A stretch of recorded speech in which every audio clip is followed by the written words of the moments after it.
vamos a hablar ahora de decidiendo en shock cardiogénico en base a evidencias, y qué mejor que dos personas que están en una sesión muy interesante, que me acompañan aquí: Belén Cid, del Hospital Clínico Universitario de Santiago, y Tamara García, del Hospital de Valdecilla. Un placer teneros aquí. Bueno, yo creo que la primera pregunta es: ¿por qué el shock cardiogénico es un reto? Bueno, pues como dices, la sesión de ayer fue una sesión muy interesante porque hablamos de shock, y el shock sin duda es uno de los principales retos a los que se enfrenta la cardiología actual. ¿Por qué? Bueno, porque a pesar de que la supervivencia y el pronóstico de los pacientes en shock en las últimas décadas ha ido mejorando mucho por la creación y la generalización de las unidades coronarias, la generalización de la angioplastia primaria, el tratamiento médico, en los últimos años hemos llegado como a un límite, a un plató, y tenemos una mortalidad en torno al 40-45%, en que hay todavía pues, mucho margen de mejora.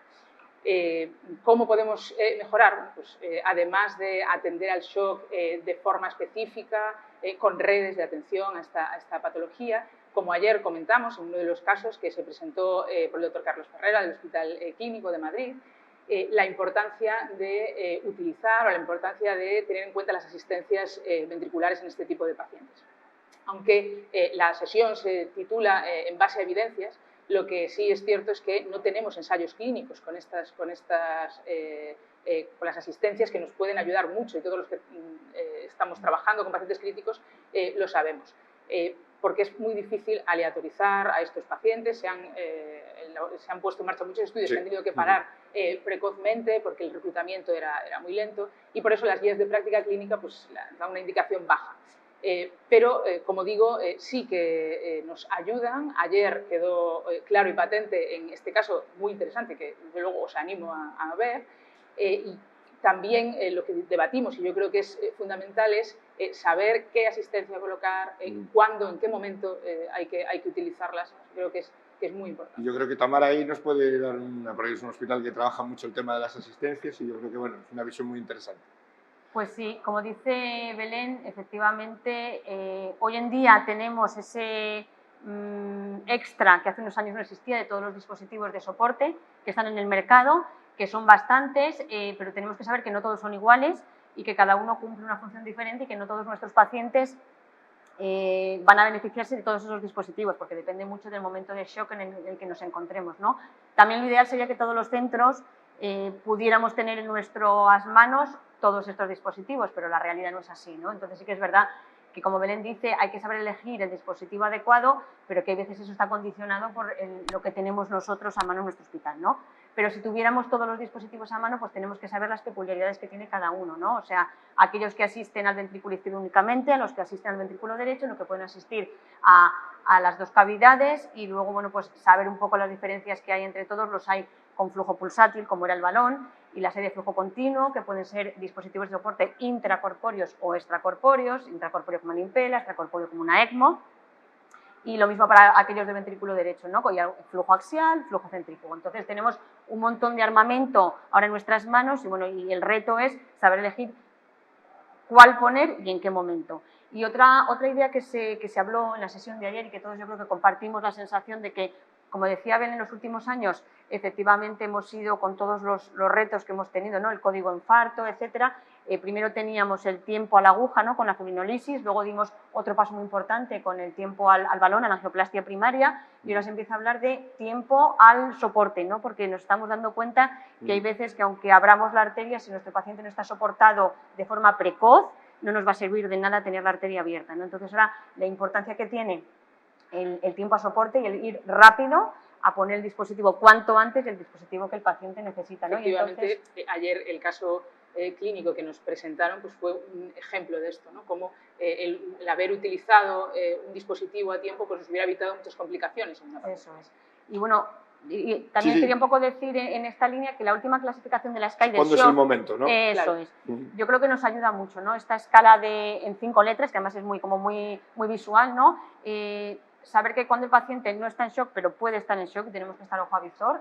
Cuando el paciente empieza a estar en shock, el shock clásico, estadio C, cuando ya está en un shock profundo y avanzado, porque no todos los dispositivos podemos o debemos usarlos en cada estadio, ¿no? Entonces, quizá el balón quedaría relegado para los estadios más iniciales.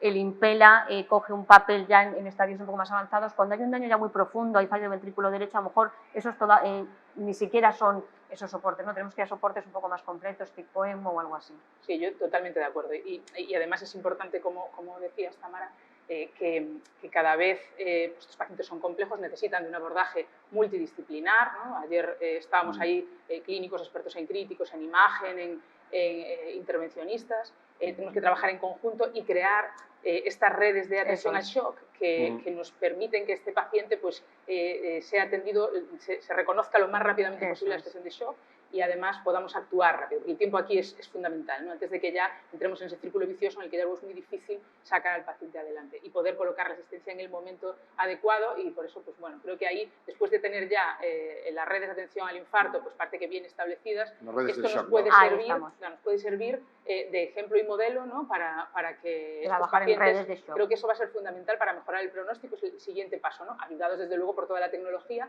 pero como siempre la tecnología está bien, el capital humano que tenemos detrás es fundamental. Y yo creo que otra cosa que tocasteis, ¿no? Que yo creo que también es de interés, ¿no? Que bueno, también ahora ha habido igual quizás por el COVID, pero ya de antes, ¿no? Esas complicaciones mecánicas, ¿no? Que pueden necesitar de un tratamiento percutáneo, ¿no? Que yo creo que es otro tema relevante, ¿no? En este escenario, ¿no? Sí, es otro tema muy importante, aunque como dices, parece que ya con toda la atención al infarto las complicaciones mecánicas no se ven con tanta frecuencia, pero una de las que quizá todavía vemos es la insuficiencia mitral. Ayer el doctor Xavier Millán nos presentó un caso de insuficiencia mitral aguda posinfarto que trataron percutáneamente. Y creo que lo que hemos aprendido en los últimos años en la cardiología intervencionista de tratamiento en cardiopatía estructural, por suerte, en algunos casos se puede aplicar al crítico y al paciente en shock. Y esto pues puede mejorar el pronóstico y, como llevamos diciendo toda la charla, lo importante que es mejorar o todo lo que pueda ayudarnos, pues bienvenido sea. Y una de las técnicas pues es la que presentamos ayer, es quizá la que hay más experiencia, que es la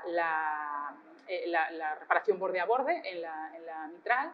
En el caso de ayer se vio que fue una mejoría espectacular de la paciente. De nuevo nos encontramos con que la evidencia, pues no hay ensayos clínicos, pero sí ya hay registros con un número importante de pacientes en los que, pues bueno, son registros en vida real, en los que se ve que, que vais a ver de fondo, hay un número, pues en este caso 400 pacientes, un registro de muchos años y multicéntrico, donde se ve que la mitad se trataron de forma conservadora, estos son los que peor pronóstico tuvieron, y los que se trataron de forma invasiva, bien quirúrgico percutáneamente, tuvieron mejor pronóstico, y comparando, siempre con las limitaciones de un registro, la aproximación quirúrgica con percutánea, parece que el tratamiento percutáneo, pues, sobre todo intrahospitalario, tiene un mejor pronóstico, menos mortalidad. Como digo, pues, bueno, siendo cautos, pero es explicable porque estos pacientes tienen un alto riesgo quirúrgico, son pacientes doble antiagregados, que someterlos a una cirugía pues, tiene mucho riesgo, como todos podemos entender.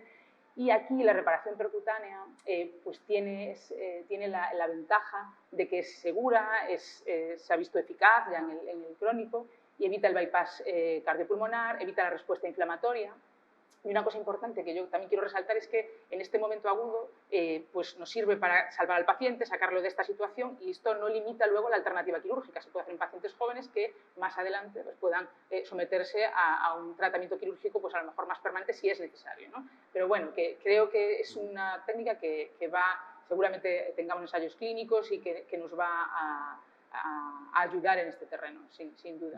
Yo os pediría, bueno, creo que Tamara, pues un mínimo mensaje de cierre, yo creo, así de esta mesa, ¿no? de evidencias en shock cardiogénico. Bueno, pues yo creo que todos somos conscientes, ¿no? Que el shock cardiogénico es una patología que todos tememos, que está ahí, que es una patología que es un reto para todos los cardiólogos, con alta mortalidad, y que, bueno, pues que tenemos en nuestras manos una serie de dispositivos que tenemos que saber usar, que tenemos que apostar por ellos y tenerlos en nuestra unidad. Y como bien decía Belén, súper importante dar el paso a las redes de shock y al factor humano tan importante que es no solo la máquina, que es necesaria, pero el factor humano para saber qué usar, cuándo, lo más precoz posible, etc. Entonces, bueno, pues probablemente veamos un impulso de las redes de shock en los próximos años. Perfecto, nada, muchísimas gracias a las dos y bueno, voy a invitar a la audiencia que vea esta sesión cuando tenga oportunidad de forma online. Muchas gracias a las dos. Muchas gracias. Nada, a ti también. Saludos.